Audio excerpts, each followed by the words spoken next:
Mr. Speaker. Question number 12, Te Anau Tuiono. Thank you, Mr. Speaker. My question is to the Minister of Defence and reads, does he stand by his statement that joining AUKUS could not compromise our legal obligations and our moral commitment to nuclear-free?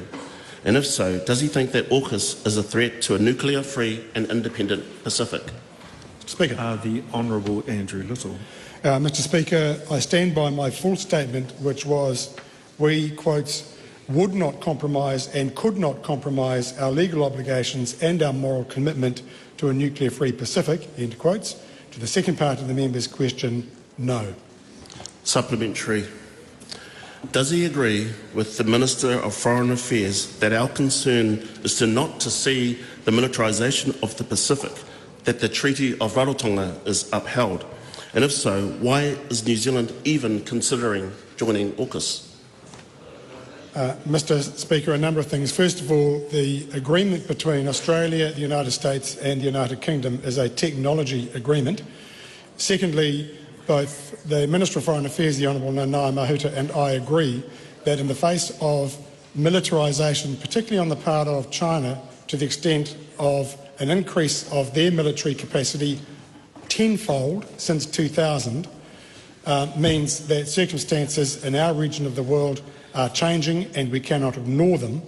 And finally, this country, with this government, does have to think carefully about how we ensure we can protect the best interests not only of New Zealand but our Pacific neighbours, working alongside with them.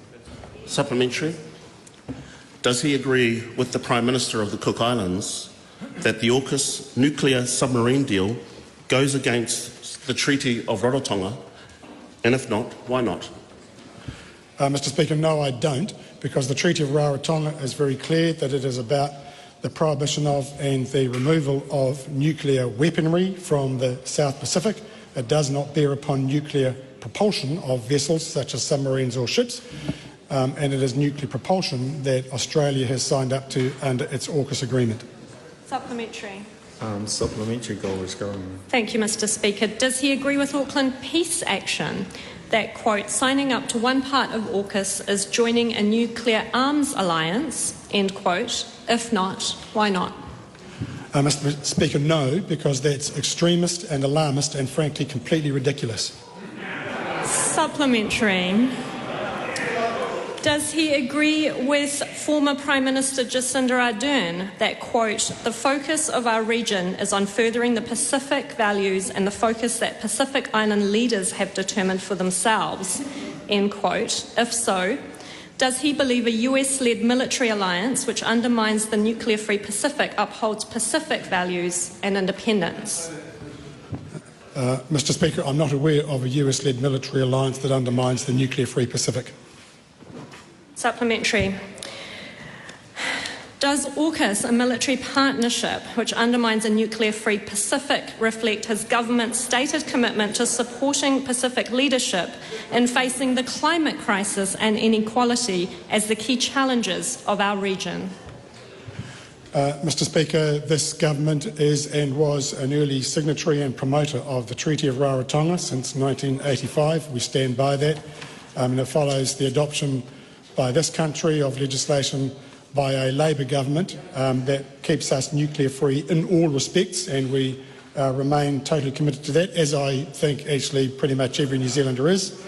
And we work closely with our partners in the Pacific to make sure that their priorities, particularly their need for resilience against climate change, is a top priority for us. That is why we want to ensure that our New Zealand Defence Force remains equipped to respond as quickly as possible to them in their times of need at a time when climate change is creating more frequent and more intense weather events.